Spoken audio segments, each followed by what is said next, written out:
guest today is Tony Simerman, CEO and creative director of Knucklebonz. Knucklebonz is a high-end collectible of rock and roll heavy metal legend memorabilia.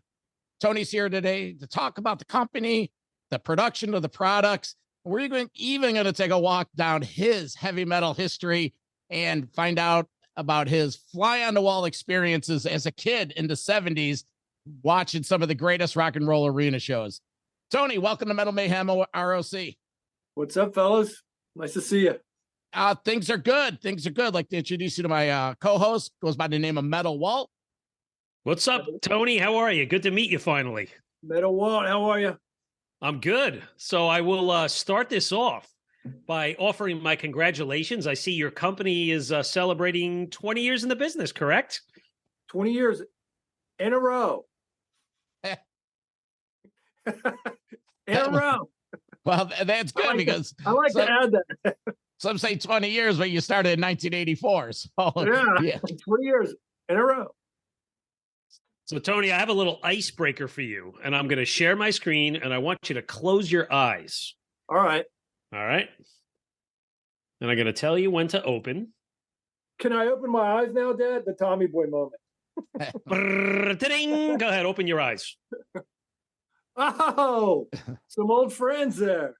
So this is in my heavy metal man cave or my home office because I work from home, and they're right up in the shelf above me over there. Yeah, that's a nice little spread of time there as far as Knucklebonz history. Yeah, they're early on. I was looking underneath. You had to get the dust off the bottom and serial numbers handwritten. It could be your print there. So like the old what's that guy that used to do the hair treatment guy? He's like, I'm not only the owner, I'm a client. It's kind of like that. Yeah, exactly. So wow. Anyway, I never even saw those. Those are good to see because we have the prototypes and we have everything, over 20 years, but all that stuff right there is in the vault. I haven't seen those statues in a minute. Yeah, it's funny when you go to your website. I mean, you search your products, none of them even come up. So they're like in the Hall of Fame, right? That's our bad. Now we're gonna launch something digitally later this year, and a Knucklebonz history of Hall of Fame will be there. So you'll be able to see everything and some liner notes about all the productions. We're just so busy doing what we do and moving on to the next project. We have a bad habit of, build and move on. We got to do a better job because been doing a few different podcasts here recently, and that's come up in almost every one of them. Hey, I want to find out about the Neil Peart that you did in 2006, and where is it? And it's like, yeah, it's in the vault, and the only good pictures of it are a lot of times, what the collectors put up because our original stuff is down, so we need to do a better job with that. Lance, before you dive into this, I just want to do that again. Well, before you dive into this, I do want to alert the listeners that there's going to be some visuals through this, and feel free to watch the YouTube video. But what Walt had shared with Tony was a vintage potential Hall of Fame entry of a Lemmy, a Ted Nugent from the Cat Scratch Fever era, and it looked like a Ronnie James Dio. So that was great stuff. I have something. I don't think it's your work, but I got a little Dan Marino guy. You're not behind? Yeah, that's we've been asked over the years. We're a collectibles company, but we consider ourselves, a music, merchandising company because we've only done things associated with music, and we've been pulled in a lot of different directions to do things. And you know what? There's generally other people doing it and doing a good job with it. Metal fans, rock fans in particular, a lot of times are underserved, and that's why we founded the company 20 years ago. We recognize that those fan bases, as everybody, the three of us know how passionate those fans are, but it's not apparent to everybody if you're not part of it or you didn't grow up with it, right? Yeah. I'm a fan. Yeah, absolutely. Yeah, we all know it, but many don't. Absolutely. Yeah. Absolutely. Absolutely. Absolutely. So Tony, that was going to be like our lead conversation for you is, we want to talk about your product, the company and all that other stuff, but how, like, you got an amazing body of work, but like, take us through your personal journey, right? So we know that your dad, he was a manager of some high-end, high-profile, arenas, clubs in the DC area. I suppose as a kid, you were hanging around with him, maybe helping him out. So like, how did you get going in like this rock journey? Like, were you like sitting on the tour buses or sitting in the corner room while your dad's working and you're like, you got your autograph book? Like, what was going on as a kid? So the love for the heavier side of things, I'm in third grade and I get asked to go to Catholic school, leaving public school. That's another story. But I went from public school to Catholic school, and the Catholic school didn't have any bus service.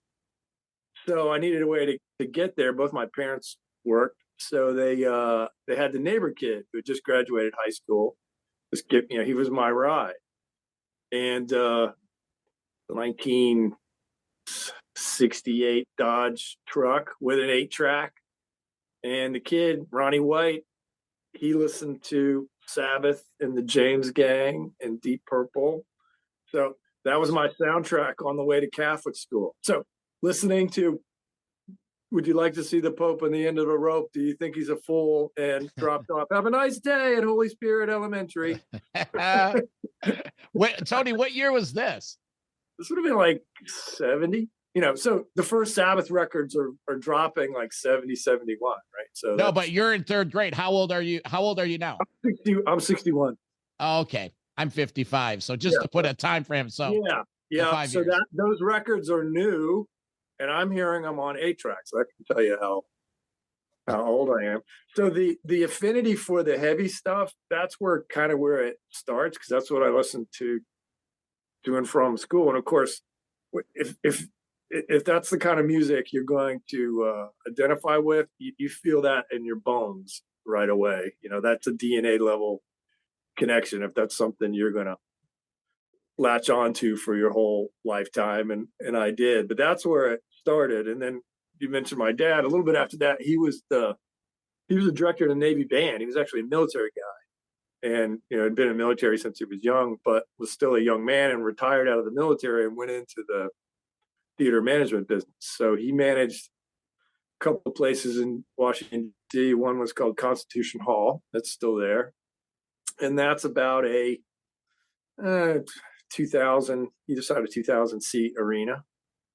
And then he was there for a couple of years. And then he went to the Kennedy Center, which at that time was, brand new, really. It wasn't even 5 years old. So, between those two venues, again, parents worked. I just have to go to work a lot. So I'm by default just around backstage. In any given time, I could see Sly and the Family Stone one night and the Doobie Brothers the next night, and, Queen, Kansas, Mahogany Rush the next night. It was wow. It was amazing. And the stagehands were like my uncles, so I'm like 8, 9, 10 years old. Yep. And the deal was, what, you can do whatever you want, but if one of the stagehands or any of that band manager or acts complain about this little kid getting in the way, you're gonna have to stay in the office. You can't get out. So I was always minding my P's and Q's to not be the kid that was in the way. Otherwise I didn't get to come back. So that was it. And it was, what a shame. I had backstage passes and everything. Did I collect them? No. Did I get autographs? Sometimes. And it was just what I did. It's not like, it's not that I didn't appreciate it. It's just, when you're doing it all the time, it's no big deal. Oh well, it's always going to be like this. So, were there any experiences, like anything pop, like a great experience, something that you remember, an artist, a band that you're like, oh my God, like this is the story I'll tell to my grave? Yeah. So when my dad knows, he can listen to what's coming out of the room, And it's like, holy crap, what does my kid listen to? So he knows that I'm into the heavier side of things, which is going to have a heavier, more intense audience, right? So in theater management, you want to know, what the band is, what's any issues around the band, and what's the audience going to be like. Do we need extra security? Is it a sold out show? These kind of things. Mm-hmm. So Keith figured out I like the heavier stuff, which would have a certain crowd element. And what he would do is come and say, hey, have you ever heard of Iggy and the Stooges? I'd say, yeah, I love Iggy Pop. Okay. Have you ever heard of Todd Rundgren and Utopia? I love Todd Rundgren.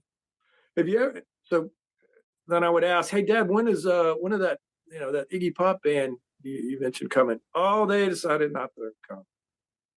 So what he was doing is any band I said I liked, he would not allowed to come to the arena because he could say it's a security risk. Oh, the way the Kennedy Center works, it's a publicly funded thing, and it's supposed to promote cultural diversity. So you can't say, well, I don't like rock music. Rock music, that's not appropriate for the Kennedy Center. You can't do that. So he would do it. Oh, this is a security risk. So he finally comes and says, hey, have you ever heard of Queen, Kansas, or Frank Marino and Mahogany something? Rush. Yeah, Rush. I'm like, what was the last one? Frank Marino? No, I've never heard any of this. So this is on the first Queen U.S. tour, the Sheer Heart Attack tour, which is in the film, right? When they come to the U.S., Bohemian Rhapsody film. So it comes Saturday night, and I'm like, I don't have to go into work. And I'm like, hey, Dad, I want to go into work with you. It's like, well, how come? I'm like, the Queen shows tonight, right? And he's like, I thought you said you didn't know anything about it. I'm like, oh, yeah, I checked them out since then. And they're pretty good. And he's like, oh, shit. So he calls the box office and said, what are sales for tonight? Yeah, this was a, immediate sellout. What's security? Oh, normal. And he's like, okay, call Park Police. It's a sold out show. The Kennedy Center has a huge open foyer. It's not like there's a gate you go through. Mm-hmm. Gate crashing in the 70s was a thing, So yeah, he's not happy. But when I would go to shows, I was too little to go out and sit in the crowd, dope smoking 70s raucous crowd. So I would actually sit on the stage, and I'd sit right behind the stack. Back then, they would still stack speakers. They wouldn't hang. So I'd sit right behind the stack, which is 20 feet high. And I would go out right before the house lights went down. So in this case, Freddie and Brian are stage right, and they're at the big metal stage door, and the stagehand says, excuse me, fellas, and moves them out of the way, walks me out, sets the little chair down behind the stack. And the rule was, sit there, don't move until the stagehand comes and gets you. So the house lights are still up, and he's just done this, and the door's closing. I look back, and I can see Freddie and Brian looking like the door's closing, like, what the hell is this kid doing? Yeah. Put this kid on the stage. And then the house lights went down, and Queen came out on the Sheer Heart Attack tour. So yeah, that was a pinch me moment. Let me ask you, at an early age, you had to catch the rock and roll fever bug of when the lights go down and the crowd roars. Because to this day, I say, I'm a huge sports fan, everything, love entertainment, film. Just that moment when, you know what, you can see the stagehands have cleared and it starts to buzz, and you're like, shit, the house lights are getting ready to go down. And when they, that moment and that energy, I'm getting the hairs on my arms are sticking up right now. Me too, Tony. That's the buzz, and you can always tell. You're sitting there because I grew up. My first show was 1980, and you remember, you see, like you said, the stagehands are wrestling around, and then they start tightening things up, and then you see the light guys get in position. It's like, here we go, and Yeah, and you just look back. If you want to know, look back at the board at the back of the house when the guys at the board turn on their lights to light the board. Shit's getting ready to hit the fan. It's usually like a little flashlight. You see a flashlight. Yeah. They're like, they gotta make sure. Okay, gotta get oriented on the board. It's gonna get dark. How big were these venues? What were the caps on the rooms? Kennedy Center, the concert hall is the biggest of the 3 halls in Kennedy Center. I think it's 2,500 people. General admission? They're theaters, they're theater/concert hall. So between 2,000 and 3,000 seats, I think. And that's reserved seating. Yes. Yeah. All reserved seating at that point. Unless you were at a club, there was, at those venues, you weren't supposed to move around, and they had the guys in the big yellow jackets to make sure that if you were trying to have fun, that they were going to mess it up. What about when you were involved with the Capitol Center? Wasn't that a hockey rink? Now the Capitol Center, so he didn't manage the Capitol Center, but all of the theater managers were all friends and knew each other, and they would comp each other. So the Capitol Center, the director of the Washington Capitals, would call my dad, and he'd get seats for himself and the players. My dad would comp him, and then if I ever wanted to go to the Capitol Center, that was comped. So don't hate me. So I not only got to go and get an amazing seat and do all that stuff, it didn't cost anything. Well, by the time the Capitol Center era came, were you still sitting on the side of the stage in a chair? No, I know. I could, Capitol Center comes, I'm like 13 or 14. Yeah. So I could go with a cousin, or that was okay. But yeah, that's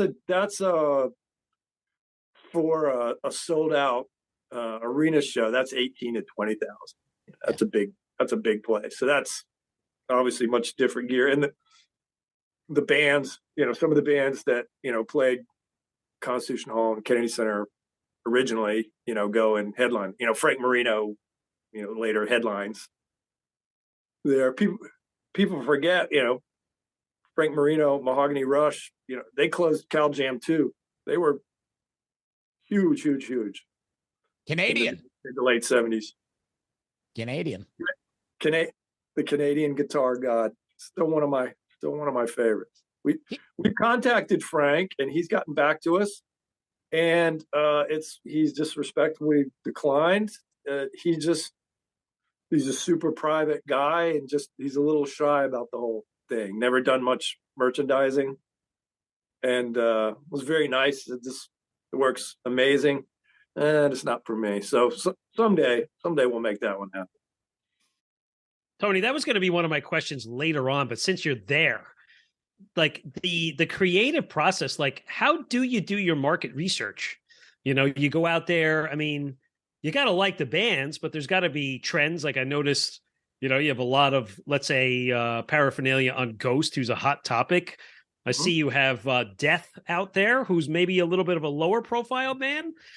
But how do you do your market research? Yeah, you can see Scream Bloody Gore and Chuck right off my side here over this way. They're right there. Yeah. It's some of that you have a hunch. You can look at a social media profile, and is there something recently in the news? Soundgarden just announced they've sorted things out with the Cornell estate. There's going to be new music there. Saw that. Something like that might drive it. But yeah, activity on social media, audience, listenership on Spotify, just things that you can look at and empirically say, okay, the audience is here. And then you look and say, what's been done? In a lot of cases, something hasn't been done. And that's our MO right there. We look for the things that are underserved. I mean, we've worked with the Beatles and Jimi Hendrix and Lennon's and all that stuff. But, we're the only company that's going to take a shot on Candlemass. Candlemass. I love it. Epicus, Doomicus. Yep. So that's picked up on that one. And we're a business. We have to make money. And we say we can make more money. We can't make more time. But we're always looking for that underserved hard rock metal audience that hasn't had something made for them. And, we typically do really well with that. Do you have go ahead, Lance? No, I was going to say, who would you consider your competition? Like, who's the threat in your market? I don't know. Nobody's smart enough or dumb enough so far to really focus on music. Because there are other companies that do what you do, but a lot of them are, they're plastic. Like, I'm not saying they're bad products, but they're, the detail on your stuff is, there's top class. There's high end. What we do is a collectible statuary. So it's a fine arts production piece. It's handmade molds. Parts are cast by hand, pulled out by hand, cleaned. Nothing mass produced, and we're never going to make 3,000 of anything. And we don't rely on the Walmarts and the Targets and places like that. We're really a direct-to-consumer company. Yeah. In statuary, the company that would be most like us would probably be Sideshow, and they've done some music things, but they're really focused on the TV film, comic, fanboy stuff, and that's something that we've been asked to do, and we're just going to stay focused on music for now. Never say never. Yeah. But as far as somebody focused on music specifically and merchandising, I think we're the only ones really. Tony, I hate to go back to my little Dan Marino guy, but who would do this? Because the attention is that a McFarlane piece? Is it? I think.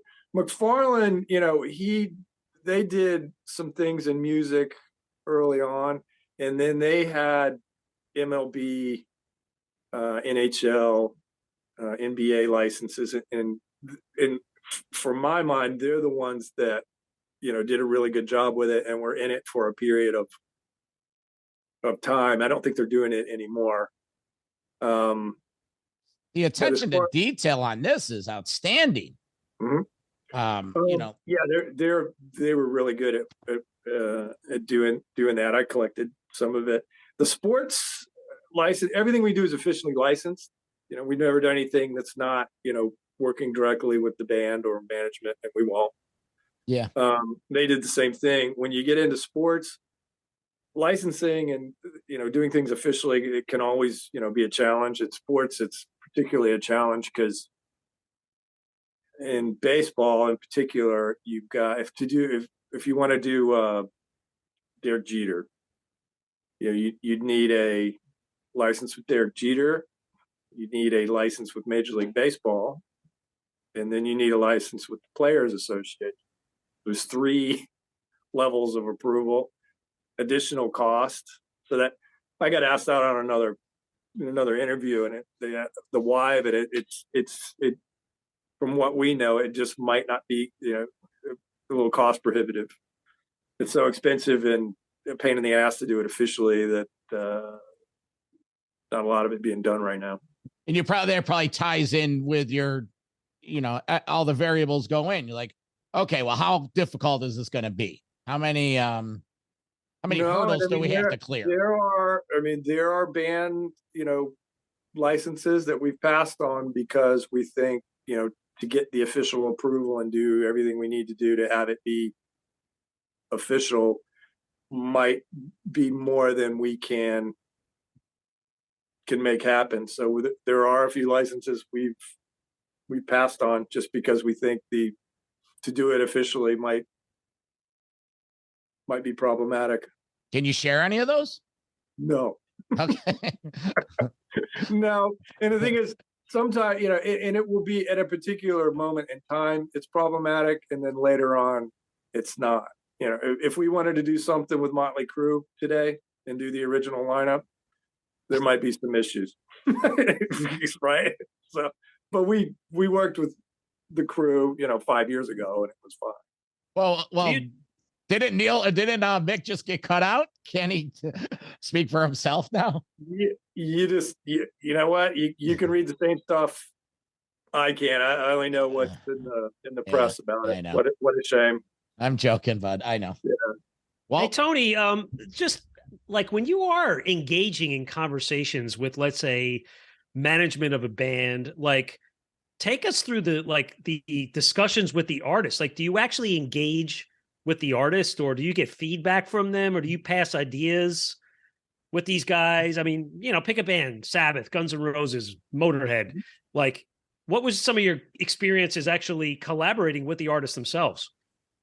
Well, Sabbath was, now that, the last tour, the final days have gone, there's really, 4 separate, management groups. There's the Osbournes, of course, and then Tony's people in the UK, and then Geezer and Bill. So it's 4 separate groups, but we would do a Black Sabbath license with one of the big merchandising companies, and I think Sabbath is via Bravado, which is Universal. So that's where the agreement comes from. But then when the work's happening, all of those camps need to be consulted, and we, in the Sabbath case, we just said we want to do 1975, which is right back there, the Sabotage era. For me, they're at their peak there, so I just picked that because I just think that's when they're the most powerful. That record was one of their best, and everybody had a great stage costume and looked amazing. So we hit them up and say, we want to do Sabotage. Here's what you were wearing, and if the band's good with it, there's of course photos. What we really look for is I like to find video when it exists. Yeah, there we go. The video doesn't have to be the most amazing quality, but when we're looking for a pose, or how we're going to pose or do a design, we don't do posed things like they're posing for a photograph. We want it to look like they were on stage in 1975. So if you did a silhouette of these guys, it could look like Baltimore Civic Center in 75 when they came through there and I saw them. The reason we do video is you can get fooled with a photograph. It could be an amazing photo and a performer's doing something, that's cool, but it could just be an oddball moment. It's not something that if you were to see them, that you would see them do a lot. Oh, you're looking for a trademark move. I'm looking for signature things that they do. So if I gave you a silhouette of any particular performer, you would know who it was. An Angus duck walk, an Eddie flying V. Right. Yeah. Right. So video helps us do that. Photographs we can get full. Now we still use photographs. Obviously, we need pictures from all different angles to be able to sculpt a portrait. But that those are the basics. But yeah, video when it exists, we like to do that because it confirms, hey, this is an iconic moment that you would have seen if you saw the band back in the day.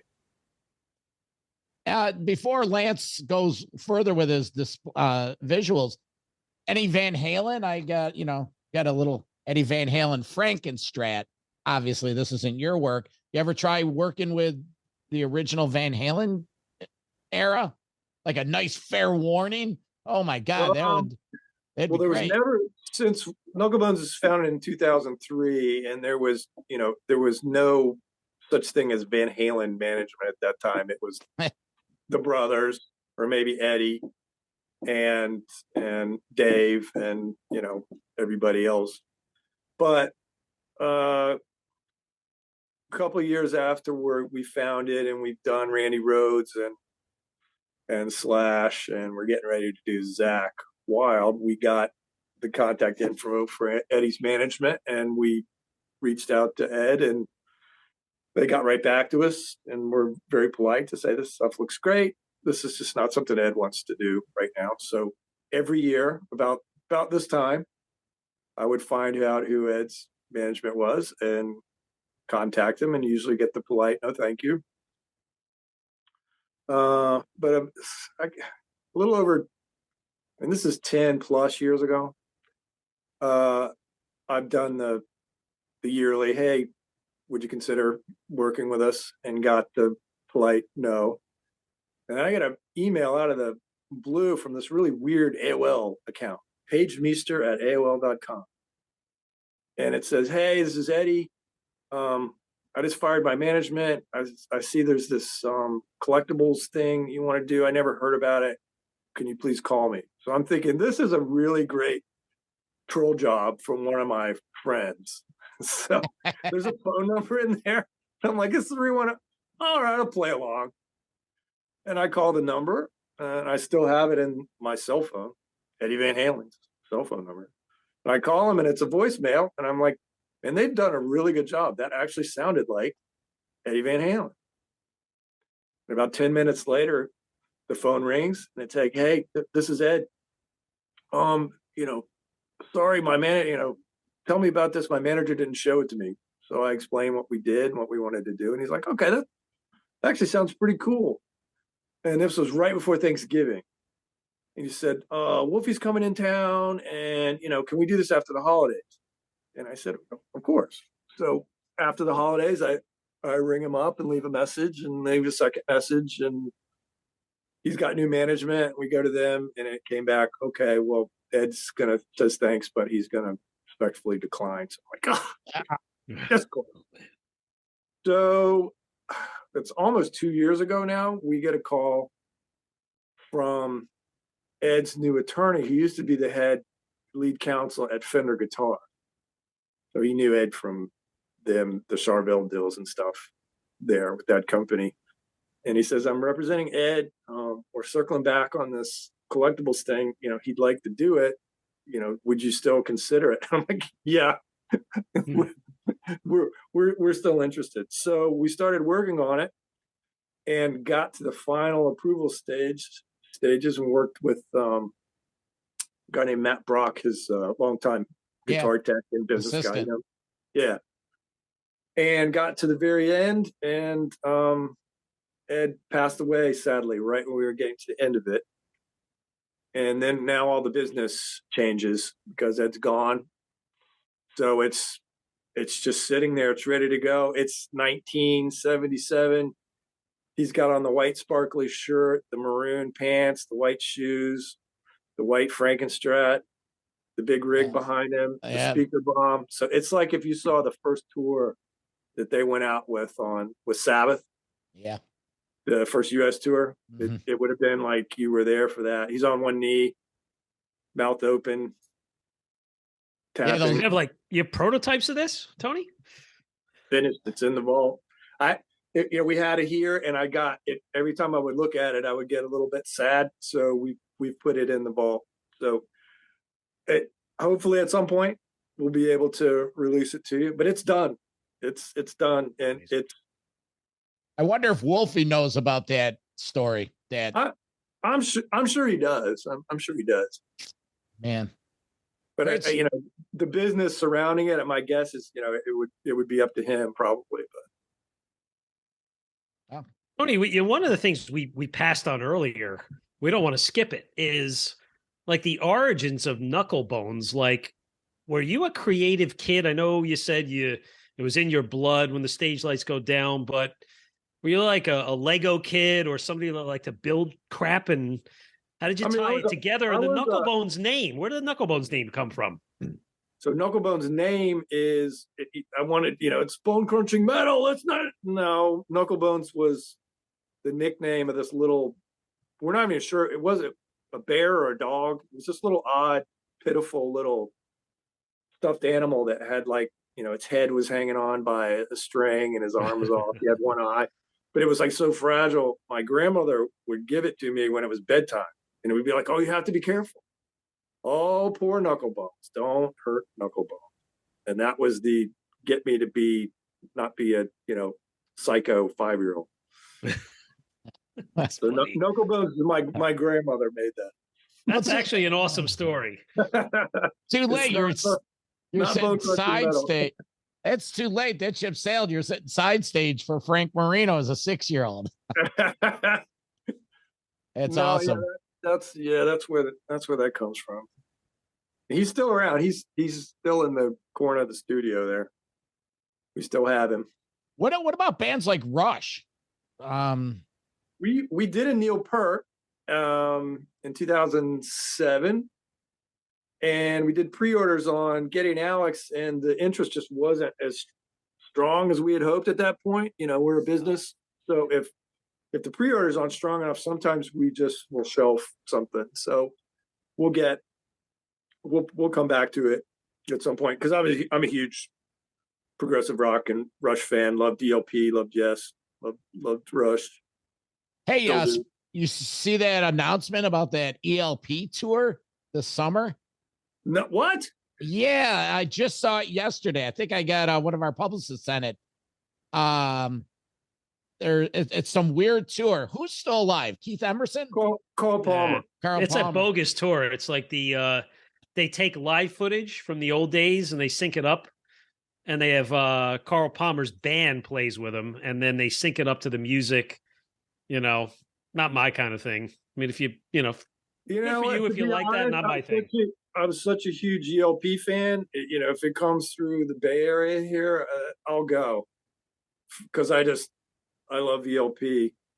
Keep getting to meet and work with Keith Emerson is a highlight for me here.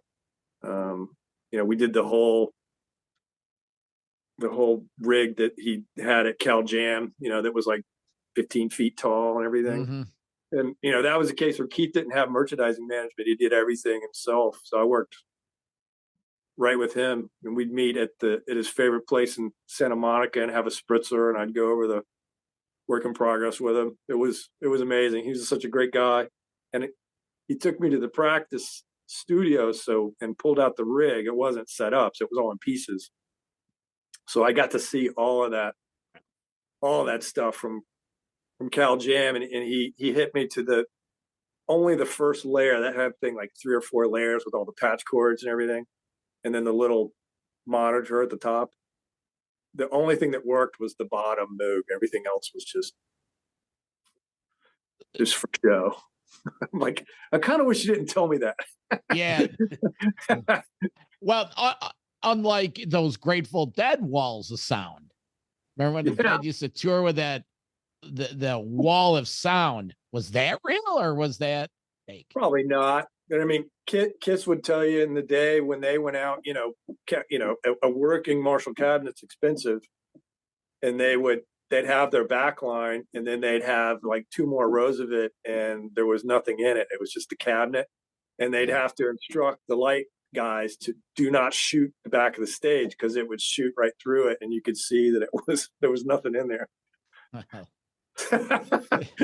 Well, it's like with the old Van Halen stages. You know, you had all those amps, but that's exactly what the imagery that makes Knucklebonz just great, because we are relying on the imagery of yesteryear, of how it used to be, how we used to get an album and stare at it and look at it and associate it. Now you got a thumbnail, and how disheartening is that? I mean, so the advent of digital music, you can say there's a positive and negative for that, but the absolute negative is just what you hit on there. You know, album art is sometimes how we discovered bands, and it was the most revered thing, and you didn't have MTV yet, and you'd get a new record. What was better than getting a new record and dropping the needle on that sucker and putting on the headphones, and then just going over and looking for the hidden message and whatever you could see, and you would stare at it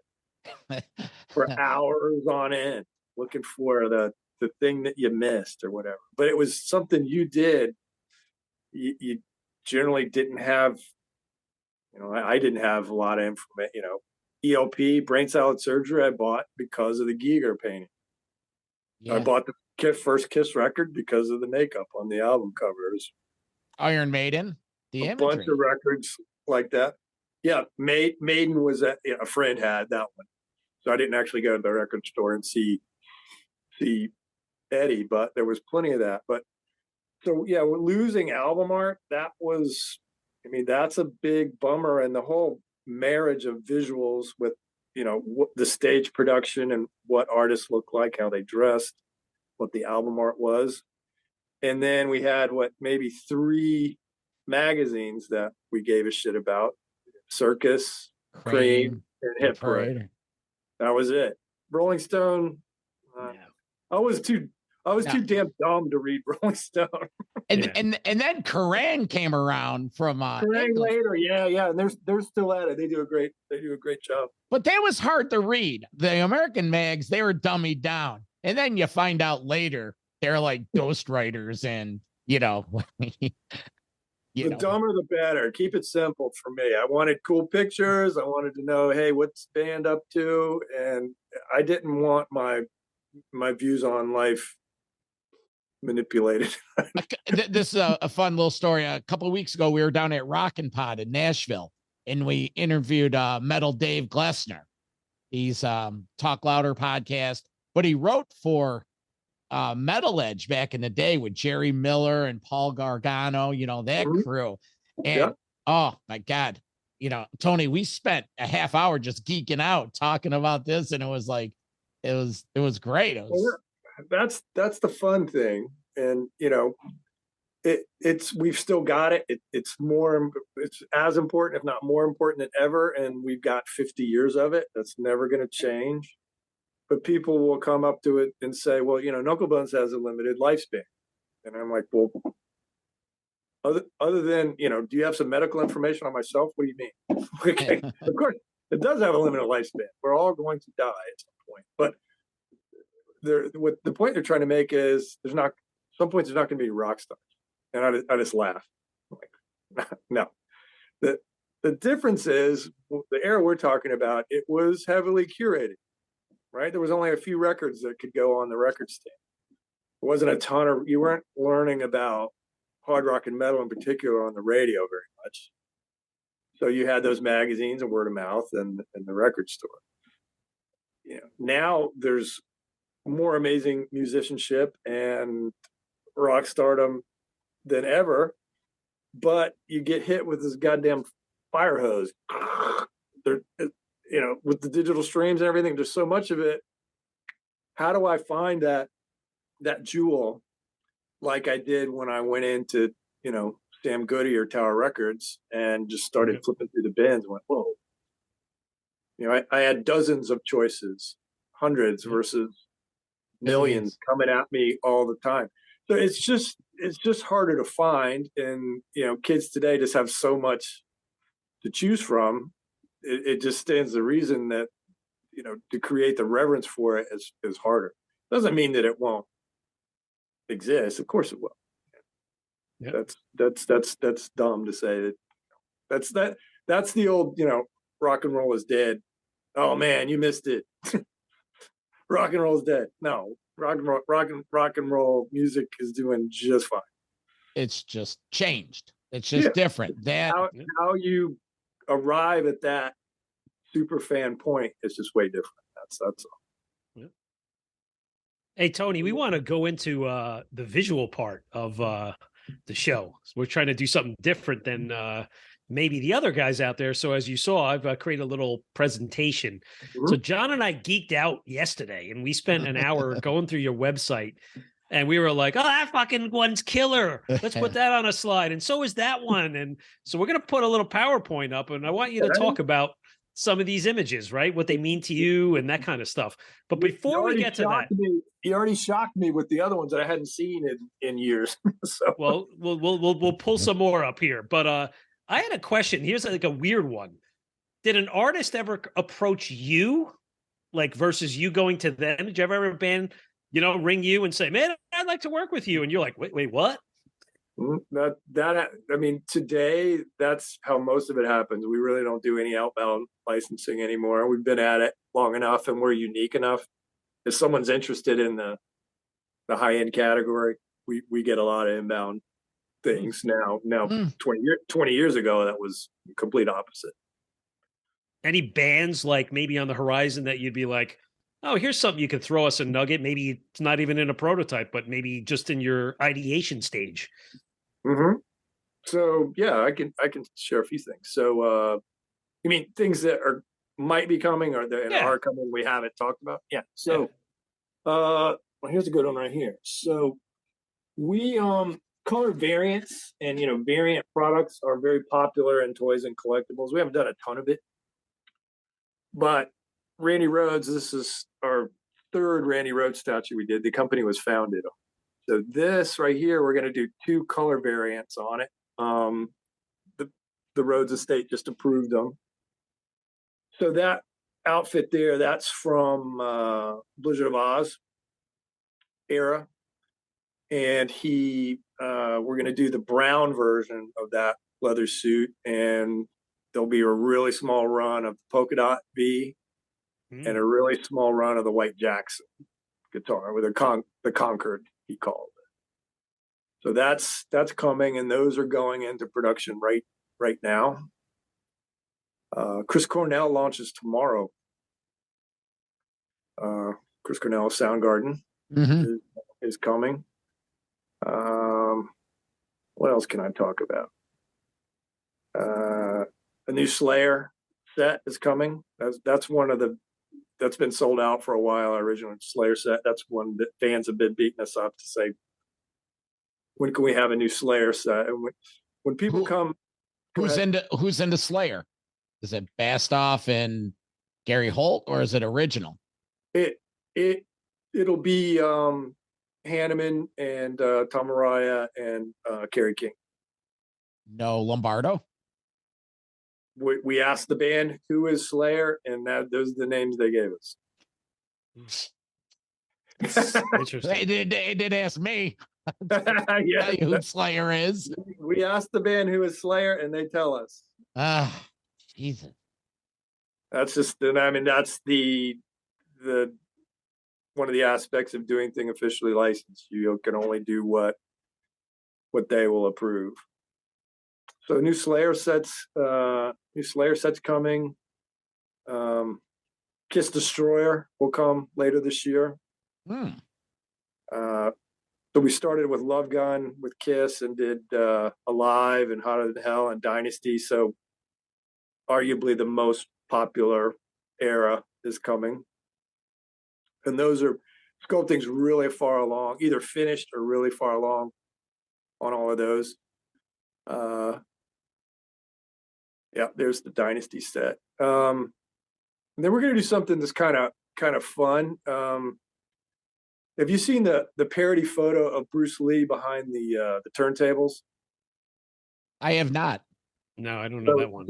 You guys got the internet up there. Do a search, Bruce Lee DJ Dragon. You got that, Walt? Yep. And you will see a black and white photo.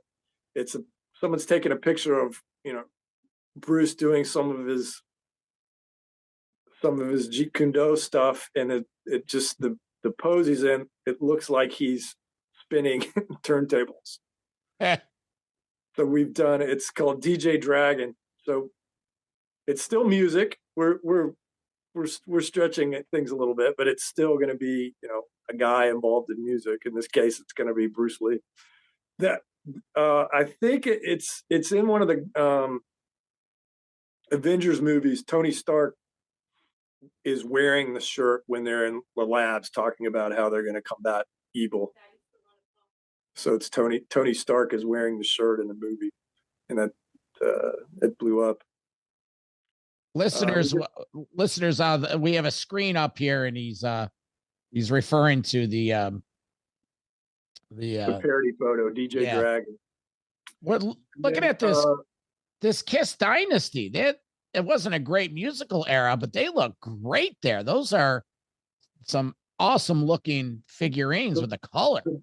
The band, well, and the thing is that the band had been all black and silver to that point, right? That's the first time they started doing color, and each band member got their own signature color. This is not the favorite era of the band at this point. The guys, we're told, don't particularly like these costumes as much. They're amazing looking, but So Destroy's coming. We just signed a new Ghost license, so there'll be more stuff coming from Papa and all the nameless ghouls. This Pantera is interesting. It's Phil with the long hair era. That was around the end of the band the first time around, I think, right? Yeah, reinventing the steel. So this is, I think that's one of the last shows they closed the big festival. So that's where everything they're wearing in there. I think that's Oz. I think that was Ozfest, if memory serves. They were a headliner in Ozfest. So yeah, Phil's got he's the Cajun swamp man there with the big beard and the long hair. That was one of the talking points during pre-production. Walt and I were talking about was, how do you decide what to do? I mean, some are obvious, but like, does you and your staff have a sit down and, majority wins on what you're going to do? What era, what, how do you decide that? I mean, it's a combination of things. It's first of all, it needs to, we have a saying, is the final statue going to have a monster movie quality? And it doesn't mean Monsters of Rock. It's just as a piece of statuary, if you were to come in to your man cave or where you've got your things displayed and somebody sees it across the room, does it stop them and have them say, holy shit, what is that? Right. And, not every amazing rock star in the world is going to make a great collectible statue. So we look for, a monster movie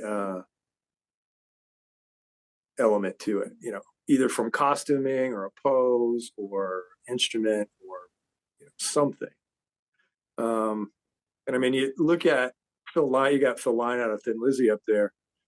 Yeah, the monster movie element there of him is just that, that classic bass with the mirrored pick guard and, the black jacket with the sleeves rolled up and the boots. And I mean, that's just monster movie. Yeah. So we look for that. Is it going to make a great piece of statuary? That's the best thing to ask yourself. Will it be interesting to look at if you didn't know anything about the band? That's one of the places we'll start. And then, in a lot of cases, it's something that we all know well and grew up with. So there are some no-brainers. Yeah. Like I love this Billy Gibbons one because, it's just the fuzzy guitar and he's got the hat. It's something. I drew my eye to that one. I'm like, that's fucking killer. This year, 40 years since DeGuayo and 40 years since Eliminator and 50 years since DeGuayo this year. Yeah. Sometimes you need the non-obvious to make it pop, to give it that, the Scorpions. When did you ever see Matthias Jabs with a conductor hat on and looks like the Captain Obvious jacket? Yeah, I don't know what era this was. This was late 80s, maybe? Yeah, that's when they closed that show in Russia. The Moscow Peace Festival. We were just talking to Bob Gruen about that a few weeks ago. Oh, Gorky Park? It's at the Gorky Park? Mm-hmm. Yeah. Yeah, so Matthias is wearing that, and it's a parody of one of the Russian police forces. Matthias, we sent him the statues. He did a nice review from his record shop and guitar shop in Munich. It was wild. It was wild seeing Matthias actually just with the cell phone camera pull it out. Here's me. Here's Rudolph. Mouth open, of course. It was funny. Any reason why no Francis Buckles? Or again, we asked the band. He's not in the band. Who are the Scorpions? And this is what. Well, it's Scorpions now, and then I get you. Yeah, I mean that will happen, and then sometimes just with the bands just having a certain lineup, we will get precluded sometimes if a band member is no longer alive and there's a state involved. So when we had our Who license, it was only Pete and Rod. The estates stuck their hand up and said, we're not comfortable with this. So we didn't get Mooney or John Entwistle. That's something that was a shame, because we had a really great design for Mooney where he's wrecked the drum kit and jumping over the kick drum in a crazed Mooney face. Yeah, well, that's him. That's him. Yeah. So, yeah, we've got some amazing stuff in the archive that was ready, and for the officially licensed reasons, just never made it out. But never say never. If you just said that I could be able to do the Guns N' Roses set, that we did, and have it be officially licensed with everybody on the same page, 10 years ago, I would have said, probably not going to happen. Well, you could have Tobias from Ghost. He'll keep you in business for the nenext 20 years with all the changes in his strategy. That stuff is just, the whole thing is so amazing. The fact his musicianship to go and just basically make a record and then come out and say, hire the band to play it, and the mythos that he's created behind Papa. It's just so badass, and so what I was looking for in the 70s. That's the kind of stuff that you would gravitate to. And you had Alice and Kiss and some others, but not a ton of it. There's a lot of that stuff now that's really cool. Maria Brink, and In This Moment, that stuff, the production value of that show when it opens, that's fucking heavy metal Broadway right there, man. And it's funny. I saw her once, talented singer, but she doesn't move. She just stands in one spot with dressing sexy, bloody. She has fans blowing all over the place. Her hair, her skirt, fishnet stockings, and then she's got these dancers around her, and she just sings, doesn't move. Amazing. It's awesome, right? Yeah. So that's something that we might do here before too long. So these were some that we saw that you probably, the Kiss ones, right? These are sold out. These are Hall of Famers, right? These had to be like early stage and totally killer ones, right? Yeah. So, and look at the Hotter Than Hell, Gene with that skull and crossbones, shirt, that he only wore that for a little bit, before the costume changes. Yeah, that's that Mike Douglas era. Yeah. So with the what was her name? Dodie, whatever, had busted his balls about being a nice kid from Queens, which is that's exactly who they are. I gotta ask the Alive one. I know Paul's always kept himself in shape.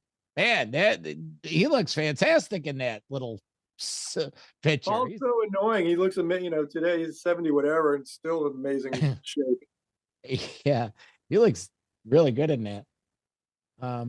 We talked about the Sabbath one, but this is the other one. New, it's coming out soon. Came out. So the era I told you where I sandbagged my dad into booking Queen into the Kennedy Center.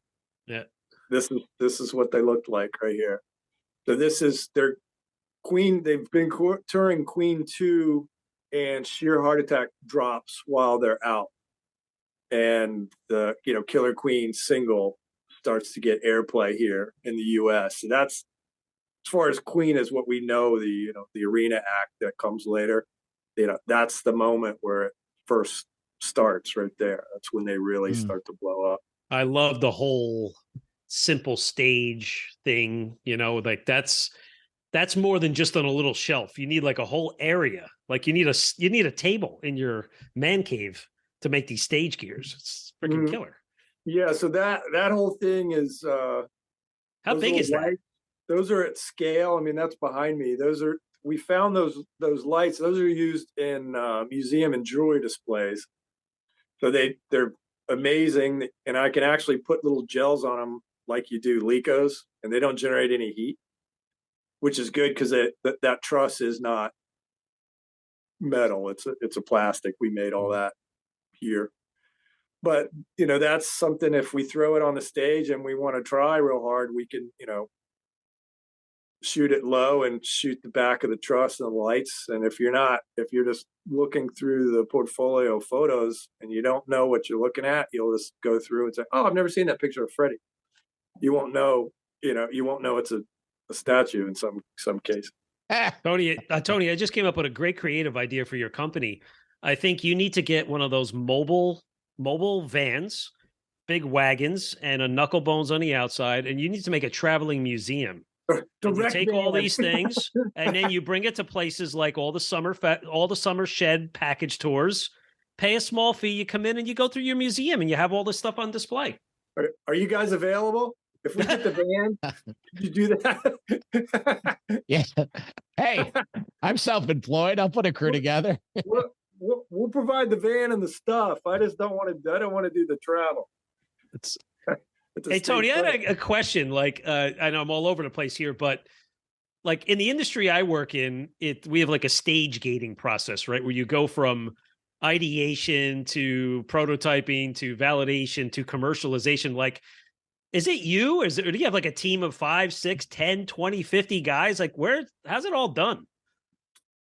And, I'm the lead designer, so it starts here, but then we have, other amazing designers and sculptors that will be involved. And then we've got the production teams overseas. All of our stuff for 20 years has been made in Southern China, just like Hasbro and Mattel and everybody in between. That's where the skilled artisans are, sit down and make this stuff by hand. We just don't have enough of that here in the States right now. And a production team for a single product will be anywhere from 20 to 30 people. They won't stay on the project the whole time. The mold the statue's done. We get the original parts cast. The mold makers make the production molds, and they hand off to the finishing team, and they take the rough statue out and clean it, get it ready for priming and painting. And then the paint team will be split up to where there's, primary color painters, down to, it's typically 1 or 2 painters that will do a portrait if it's a realistic thing, like Witchy Poo there, Black Sabbath Witch. There is typically an artist sitting down and painting that portrait. But yeah, 20 to 30 people will work on a production at any given time, and then we got to get it in a package safely and get it to fans around the world. So that we got to do import export. Everything comes here to the U.S. first, and then goes out to the rest of the world. Our warehouse is in the east. We just moved it from the west to the east into Memphis. So that's where everything comes from. That's the little known thoughts about how the whole product comes together. Yeah. It's like what happens behind the scenes, right? Where nobody thinks about that, right? Yeah. And why certain things have to be the price point on certain things, right? It's a business. You have to make profit. You have to cover your overhead and your costs. Yeah, we're a manufacturing business, ultimately. Right. It's officially licensed.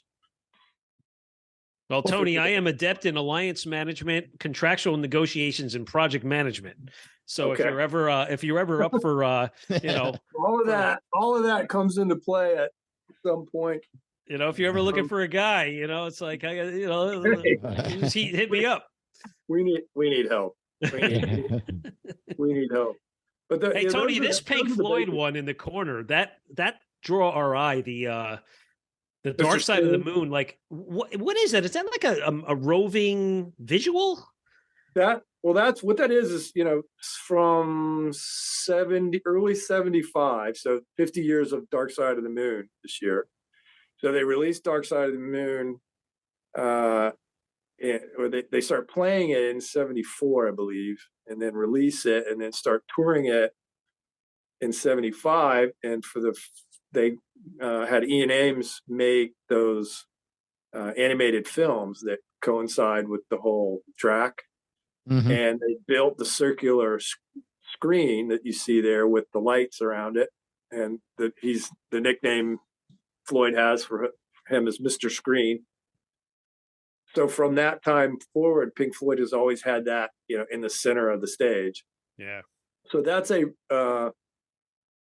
resin statue. The lights don't work. That's just a visual representation of what you would see at a moment on the stage. But that particular series is what we call On Tour.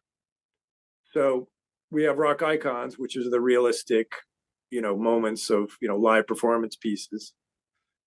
And then we have what's called 3D vinyl, which is anything that's inspired by album art, which are the things on the right there. So you can see Blackout. And then we have On Tour, which is anything that's a tour piece. So if you want to flip the camera around to me, I've actually got Blackout right here. I'll flip it around for you so you can get a better sense of what it is. So, oh my God. Wow. So this came about because we had been in business for, maybe a decade. And we would hear from fans and that, this stuff's amazing. It's really cool. I'm a huge fan of this band, but I would never buy any of the stuff. We're like, well, wait a minute. I was with you right up until the end where you said you love everything, you're not going to buy it. Why not? And they said, I'm just not into the statue category. I never bought a bobblehead or an action figure or a statue. I've never bought anything like that, and I never will. So we thought we need to figure out something for that fan. So we just started to kick it around and say, okay, what will every fan do? Every fan loved album art. We talked about, the reverence we had for it. And everybody wears a t-shirt with the album on it.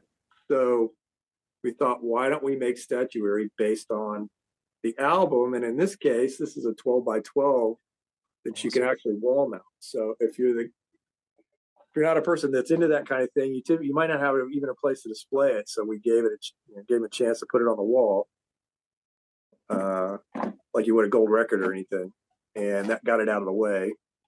So that was the idea for 3D vinyl.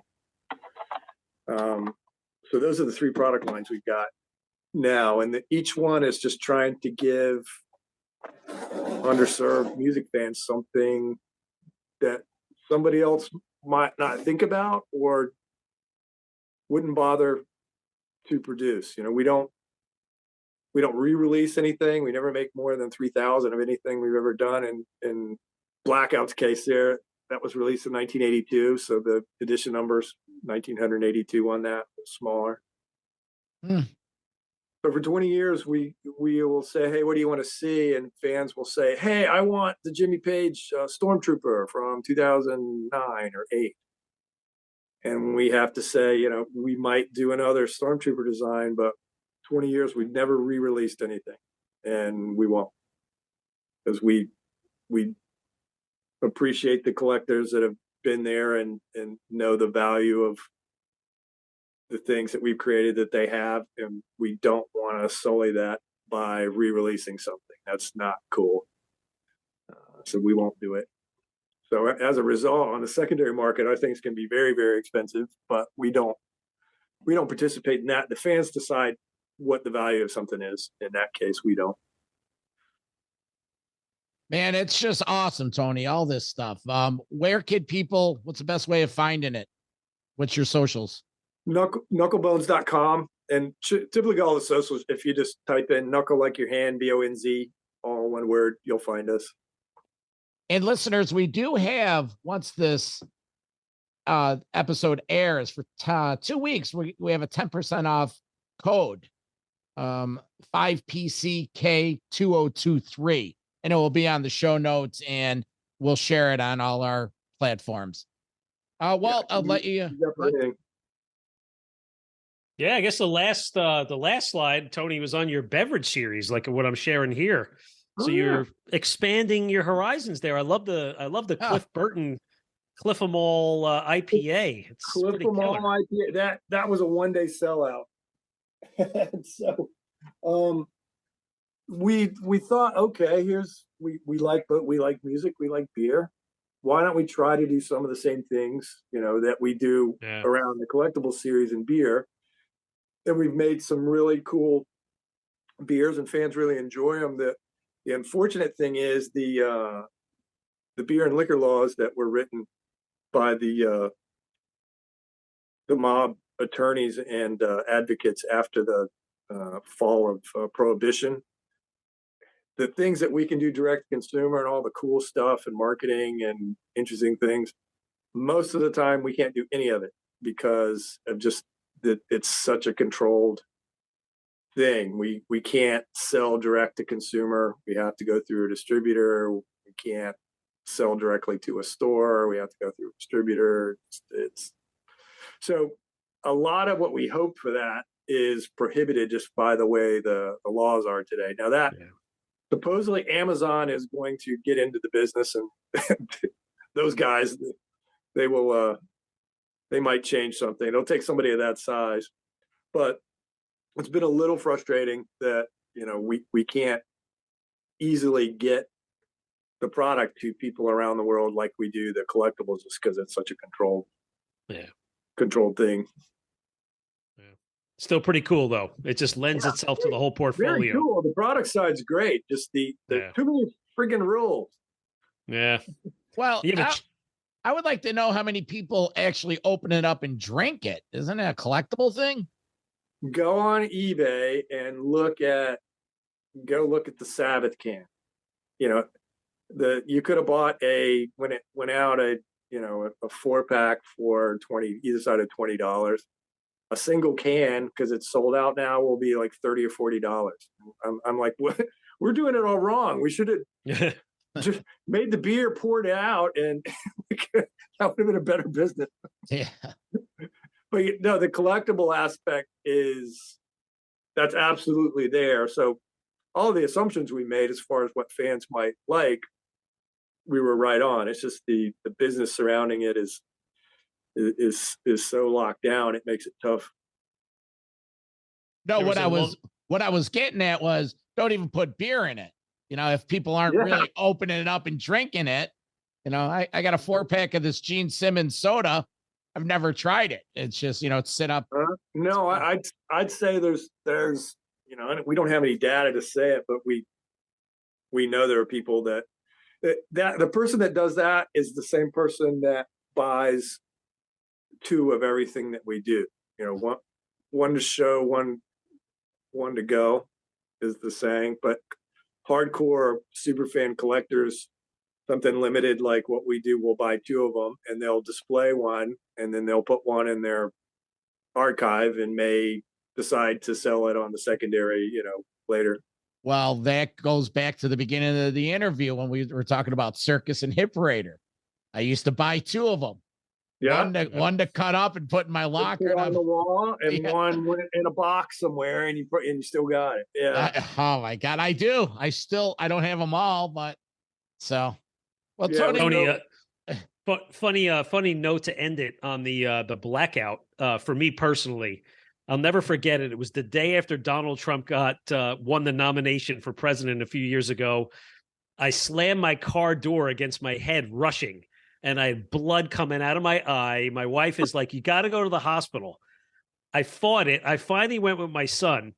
And sure enough, what do? They stitch me up above the eye and they put me the bandage around my head just like that. So what did I do? I came home and I told my son, I said, get your phone out. And I put 2 forks in my eyes and I closed my eyes. And I have a picture of that somewhere. I got to dig it out and find it. I made a bookmarker out of it. The only thing missing is the mustache. But it looks exactly like it. Send that to us. We'll put it up on our socials next to Black. I will. I'll find it. I have it somewhere. Metal Wall. Living the dream. Living the dream with 2 less forks in his cutlery drawer. That's awesome. All right. Well, Tony, hey, thanks, man. We go on all day, but we got stuff to do as you do as well. So thank you. We appreciate it. Yeah, it was great. Thank you. Great sharing some stories. Okay. It was Take great. care, man. Nice to talk to you, Tony. See you again. Cheers.